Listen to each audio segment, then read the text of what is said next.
My mother wanted me to go to prison for my golden child brother. I sent her instead. My brother Kevin was always the golden child, even though he was 28 and still lived in our mother's basement playing video games all day. I was 26 and worked as a radiologic technician at the hospital while going to night school for my bachelor's degree. My mother called Kevin her baby and said he was too sensitive for the real world. She paid all his bills and cooked his meals and did his laundry while he sat around getting high with his loser friends. I'd moved out at 18 because my mother said I was tough enough to take care of myself. She was right, but it still hurt that Kevin got everything handed to him while I worked doubles to pay rent. My mother would brag to her friends about Kevin's potential and how smart he was while barely mentioning that I existed. If I complained, she'd say Kevin needed more support because life was harder for him. Life was hard for him because he'd never held a job longer than a week. The police showed up at my apartment at 6 in the morning on a Tuesday. They said they had a warrant for my arrest for embezzlement from Coleman Electronics, where I'd supposedly worked as a bookkeeper. I'd never worked there and told them that. They checked my ID and realized they had the wrong person. They were looking for Kay's Walsh at my address, but I was Katie Walsh and had never been Kevin Walsh. That's when I realized what happened. Kevin had used my apartment address and a version of my name when he got hired at Coleman. He'd stolen $40,000 over 6 months by writing checks to himself and cashing them. The detective said they'd be arresting Kevin Walsh once they found the right one. I knew exactly where he was, but didn't say anything yet. My mother called me an hour later screaming. She said the police were at her house with a warrant for Kevin. She demanded that I come over immediately. When I got there, Kevin was in handcuffs in the back of a police car, and my mother was crying on the lawn. She grabbed me and said I needed to fix this. She said I needed to tell the police it was me, not Kevin. I laughed because I thought she was joking. She wasn't. My mother said Kevin couldn't survive in prison, and I was stronger. She said I could handle it, but Kevin would die in there. She actually used those words. I told her Kevin stole $40,000, and she said that wasn't important. She said money could be replaced, but Kevin couldn't. She said I owed her for all the years she raised me, and this was how I could pay her back. I walked away, and she followed me to my car, screaming that I was selfish and heartless. The next day, my mother came to my job at the hospital. She told my supervisor I was having a family emergency and needed to leave. My supervisor let me go, and my mother dragged me to her lawyer's office. The lawyer's name was Bernard, and he looked uncomfortable when my mother explained her plan. She wanted me to confess to the embezzlement and say Kevin was innocent. She wanted me to say I used his name because I was jealous of him. Bernard said that would be perjury, and he couldn't help with that. My mother fired him on the spot and said she'd find a lawyer who cared about family. She tried 3 more lawyers that week, and they all said no. My mother then decided she didn't need lawyers. She went to Coleman Electronics herself and told them I was the real thief. She said Kevin was covering for me because he was a good brother. The problem was that Coleman had Kevin on their security cameras taking the money. They had his signature on the checks. They had witnesses who worked with Kevin, not me. The manager actually called me to apologize for my mother's behavior and said they knew I wasn't involved. My mother didn't stop. She called the prosecutor's office and said I'd threatened Kevin into taking the blame. The prosecutor asked for evidence, and my mother said she didn't need evidence because she was his mother and knew the truth. My mother started telling everyone in town that I was the real criminal. She told her church and the grocery store clerks. The problem was that everyone knew Kevin. They knew he'd been arrested 6 times before for petty theft and drug possession. They knew he'd been fired from every job for stealing. They knew I'd been working at the hospital since I graduated and had perfect references. Her hairdresser actually told her to stop lying about me or find a new salon. That's when my mother went nuclear. She showed up at my apartment at 11 that night. I heard the pounding first, then the screaming. My mother's voice carried through the door and probably down the entire hallway. She was yelling that I was killing Kevin, that I was selfish, that I was destroying our family. I stood on the other side of the door with my hand on the deadbolt, frozen. She kept pounding and screaming, saying she'd never forgive me if Kevin went to prison. She said I was heartless and cruel, and everyone would know what kind of daughter I really was. My neighbor across the hall opened his door and told her to leave or he'd call the cops. She screamed at him too, but eventually I heard her footsteps going down the stairs. I didn't sleep that night. The next morning, my bank called. The manager asked if I'd been in that morning trying to access my accounts. I said no, and she explained that my mother had come in claiming she was me and needed to withdraw money for legal fees. The manager remembered my mother from when I was a kid, and she used to bring me in to deposit birthday money. She refused the withdrawal and wanted to warn me. I thanked her and hung up, then immediately went online and changed every password I had. I updated all my security questions to things my mother couldn't possibly know. My hands were shaking so hard I kept mistyping. 2 days later, Detective Robertson called and asked me to come down to the station. My mother had filed a police report claiming I'd threatened her and Kevin. She told them I said I'd frame Kevin for crimes I committed because I was jealous of him. I brought everything with me to the station. My work schedule showing I was at the hospital during the times Kevin was at Coleman Electronics. My tax returns. My employment records. Detective Robertson looked through it all and then looked at me with something like pity. He said my mother seemed unstable and I should document everything she did from now on. He said to keep records of every call, every visit, every attempt to contact me. I left feeling sick. Leah found me crying in the break room at work the next day. She sat down and didn't say anything for a while, just handed me tissues. When I finally told her everything, she said her cousin was a lawyer and I should talk to him. She made the call right there and set up an appointment for me that afternoon. Brandon Starr's office was small but clean, and he listened to everything without interrupting. When I finished, he said my mother's behavior could get worse. He said desperate people do desperate things, and I should freeze my credit immediately. He told me to prepare for the possibility of needing a restraining order. He said it like it was inevitable, not just a maybe. I was at work 3 days later when Whitney called me into her office. She looked uncomfortable, kept straightening papers on her desk that didn't need straightening. She said my mother had called claiming I was stealing medications. She said my mother told her I was having mental health problems and someone needed to check on me. Whitney made it clear she didn't believe any of it, but she had to document the complaint. That's when I started crying. Not quiet tears, but the kind of sobbing where you can't breathe right. Whitney came around her desk and put her hand on my shoulder. She said she knew my mother was lying, that everyone who worked with me knew I was solid. But I realized right then that my mother would actually try to destroy my career to save Kevin. She would take everything from me if it meant he stayed out of prison. Anita from HR called me 2 days later. My mother had phoned the hospital 3 more times with increasingly wild stories. She claimed I was selling drugs.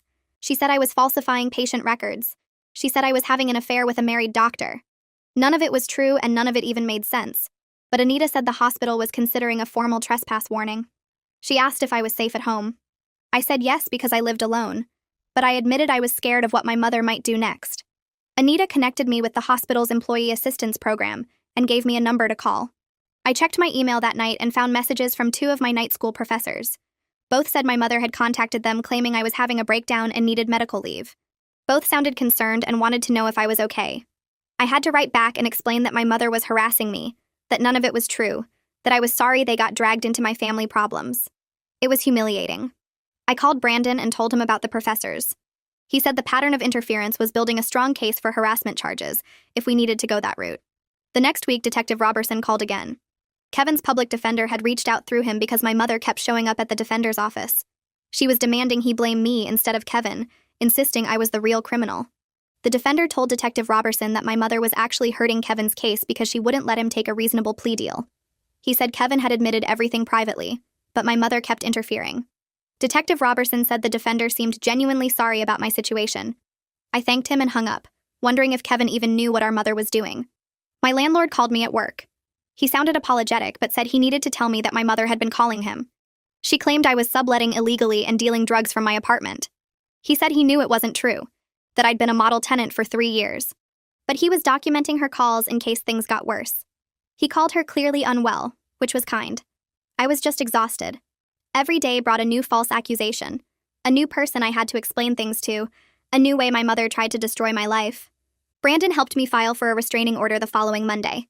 My mother had shown up at the hospital again, waiting by my car in the parking lot. She followed me screaming about how I was killing Kevin, how I was a terrible daughter, how she wished I'd never been born. Security had to escort her off the property. I had documentation of everything now. The bank attempt, the false police report, the harassment at my job, witness statements from Whitney, Anita, my landlord, and the security guards. The judge granted a temporary restraining order and scheduled a hearing for 2 weeks out. I felt guilty, but I also felt relief for the first time in weeks. I woke up at 6 in the morning to someone pounding on my building's main door. I looked out my window and saw my mother standing on the sidewalk staring up at my apartment. She'd violated the restraining order 2 days after it was granted. I called the police and stayed inside while she screamed about how I was killing Kevin and destroying our family. The cops arrived within 15 minutes and served her with a violation notice right there on the street. She cried and told them I was lying about everything, that she was just a mother trying to protect her son. One of the officers looked uncomfortable, but they still gave her the paperwork and told her she'd face charges if she came back. After they left, I sat on my couch shaking because I realized my mother was so focused on saving Kevin that she couldn't see she was destroying herself. Detective Robertson called me that afternoon to check in, and I told him what happened. He was quiet for a minute before he said my mother's behavior reminded him of cases where parents enable their children so much they end up committing crimes to protect them. I laughed because that seemed extreme, but he didn't laugh back. He said he'd seen it before and I should be careful. Leah brought me coffee at work the next day and sat with me during our break. She said her cousin worked at the insurance company where my mother processed claims, and there'd been some kind of internal investigation going on. I didn't think much of it because my mother had worked there for years and seemed good at her job. Leah said her cousin couldn't give details, but the investigation was serious. I went back to work and tried not to worry about it, but my stomach felt tight all day. Detective Robertson called me 3 days later and asked if I could come down to the station. He said the insurance company had contacted police about potential fraud, and my mother's name had come up. My stomach dropped because I knew immediately that she must be involved somehow. I drove to the station after my shift ended, and Detective Robertson met me in the same interview room where we'd talked about Kevin's case. He looked tired and said he needed to ask me some questions about my mother's finances and recent behavior. The insurance company's investigator showed up 20 minutes later. Her name was printed on her business card, but I was too nervous to remember it. She asked about my mother's financial situation and whether she'd been under unusual stress lately. I was honest about Kevin's case and how my mother had been obsessed with protecting him no matter what it cost. I told her about the restraining order and the violation and all the crazy things my mother had done over the past few weeks. The investigator's face went serious and she exchanged a look with Detective Robertson. She explained they'd found problems in claims my mother had processed over the past 2 years. The total was over $30,000 in fake or inflated claims that shouldn't have been approved. I felt sick because I knew what that meant. My mother had been stealing from the insurance company, and now she was going to face charges just like Kevin.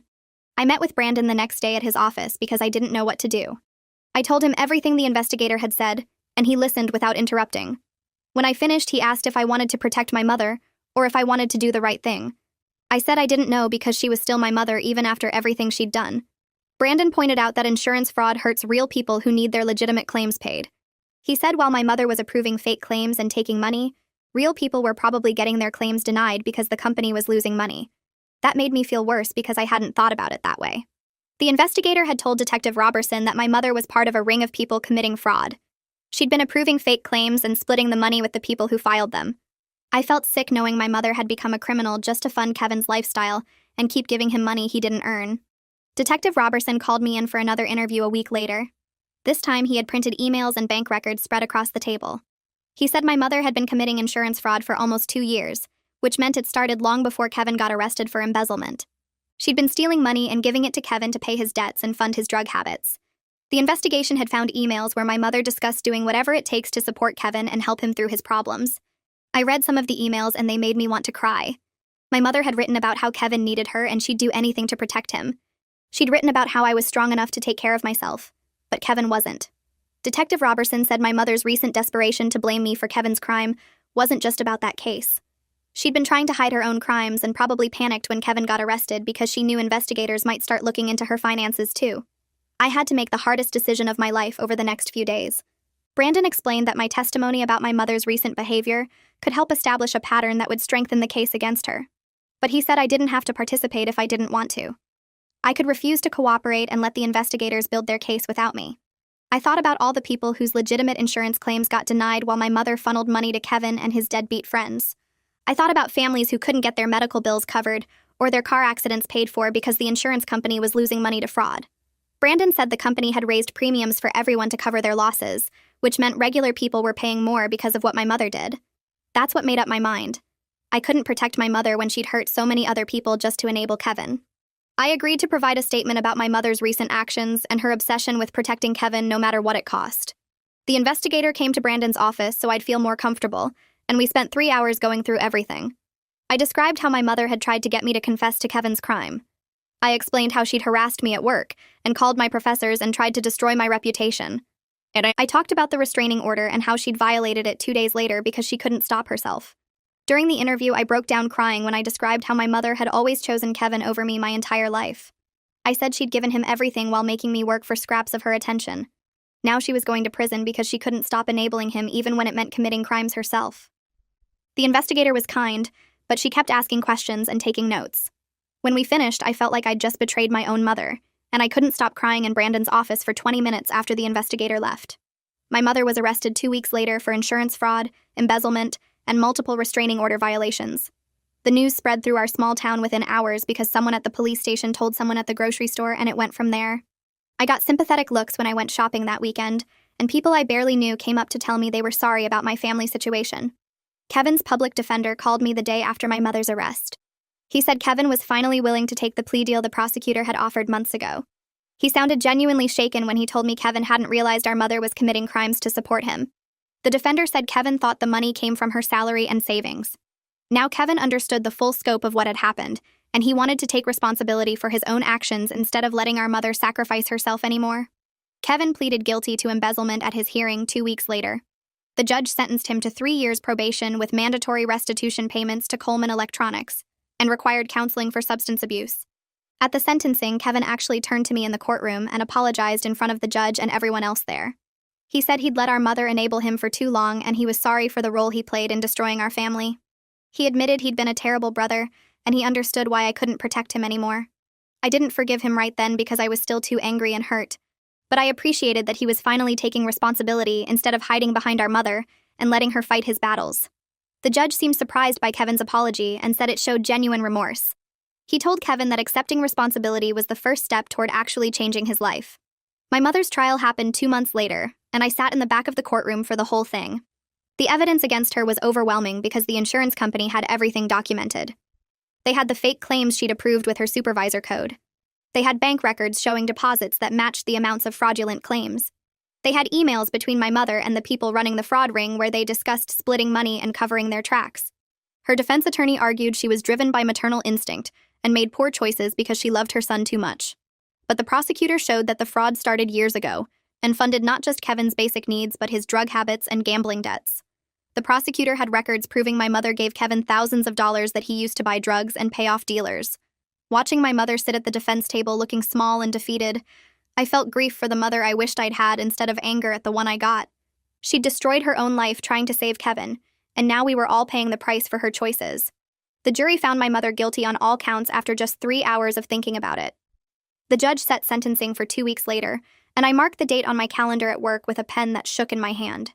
When the day came, I put on the black dress I wore to job interviews and drove to the courthouse an hour early because I couldn't sit still at home anymore. The courtroom was mostly empty except for the prosecutor and my mother's lawyer and a few people from the insurance company she'd stolen from. My mother came in wearing an orange jumpsuit with her hands cuffed in front of her, and she looked 10 years older than the last time I'd seen her. She sat at the defense table and stared straight ahead while her lawyer whispered something to her. The judge came in, and everyone stood up and then sat back down, and I realized my hands were gripping the bench so hard my knuckles were white. The prosecutor talked about how my mother had stolen over $30,000 and violated a restraining order multiple times and showed no sign of understanding what she'd done wrong. My mother's lawyer said she was a woman who loved her son too much and made terrible choices because of that love. The judge looked at my mother and asked if she had anything to say. My mother stood up slowly, and for a second I thought she might finally apologize or show some kind of understanding. Instead, she said she did what any mother would do and she'd do it again if it meant protecting her child. The judge's face got hard, and he said that wasn't remorse. That was a statement of intent to keep breaking the law. He sentenced her to 4 years in state prison with full restitution to the insurance company and all the people whose claims were denied because of her fraud. My mother didn't react at all when he said 4 years. She just stood there like a statue while the bailiff came to take her back. As they led her past my row, she finally looked at me, and her eyes were completely empty, like she didn't even recognize me as her daughter anymore. I sat there after everyone left, and then I went to the bathroom and locked myself in a stall and cried until my throat hurt, because my family was completely broken now, and there was no fixing it. I called a therapist the next week because I couldn't sleep, and when I did sleep, I had dreams about my mother screaming at me. The therapist's office was in a small building near the hospital, and the waiting room had magazines about gardening and soft music playing. The therapist asked me to tell her what brought me in, and I started talking and couldn't stop for almost the whole hour. She listened and took notes, and when I finished, she said the most important thing I needed to understand was that I didn't cause any of this. She said my mother's choices were her own, and the problems in our family went back years before Kevin's arrest. Over the next few months, I went every Tuesday after my shift, and we talked about how my mother had always chosen Kevin over me, and how I'd spent my whole life trying to earn love from someone who couldn't give it. The therapist helped me see that my mother's enabling of Kevin wasn't really about love at all, but about her own need to feel important and needed. She said I was working through complicated grief for a relationship I never actually had and might never have. Some sessions I cried the whole time, and some sessions I just sat there feeling numb. But slowly I started to feel less like I was drowning, and more like I could breathe again. 3 months after the sentencing, I got a letter forwarded from my old address. The return address said it was from Kevin at a place called Riverside Sober Living. I almost threw it away without opening it, But something made me sit down at my kitchen table and tear the envelope open. The letter was 2 pages long in Kevin's messy handwriting. He wrote that he was working full-time at a warehouse loading trucks and going to meetings every night, and living with other guys who were trying to stay clean. He said watching our mother go to prison for enabling him was the hardest thing he'd ever seen, and it finally made him understand what he'd been doing to our family. He wrote that he was sorry for his role in destroying everything, and he knew sorry wasn't enough, but he wanted me to know he was trying to change. He said he understood if I never wanted to talk to him again, but he hoped someday I might be willing to give him a chance to be a real brother. I read the letter 3 times, and then I put it in my desk drawer and didn't look at it for a week. Finally, I wrote back a short note saying I needed time, but I was glad he was getting help, and I hoped he kept going to his meetings. I didn't promise anything, but I also didn't shut the door completely. 6 months after everything fell apart, I got promoted to senior technician at the hospital with a raise that meant I could finally stop working doubles. I finished my bachelor's degree in May, and Leah and Brandon came to the small graduation ceremony and took me out for dinner after. Kevin and I had been emailing back and forth every few weeks, and he'd kept his job and stayed sober, and even started taking classes at community college. I had cautious hope that maybe he was actually changing this time. My mother was in prison and would be for years, and I'd accepted that our relationship might never be fixed. Some days I felt angry at her, and some days I just felt sad for both of us. But I was building a life that wasn't about trying to earn love from people who couldn't give it. I had friends who actually showed up for me and a job I was good at, and a future that belonged to me. I was stronger for surviving everything that happened, but I still carried the sadness of losing my family. I knew it was necessary for my own survival, but that didn't make it hurt less. I was learning to live with both things at once, the strength and the sadness, and maybe that was what growing up actually meant.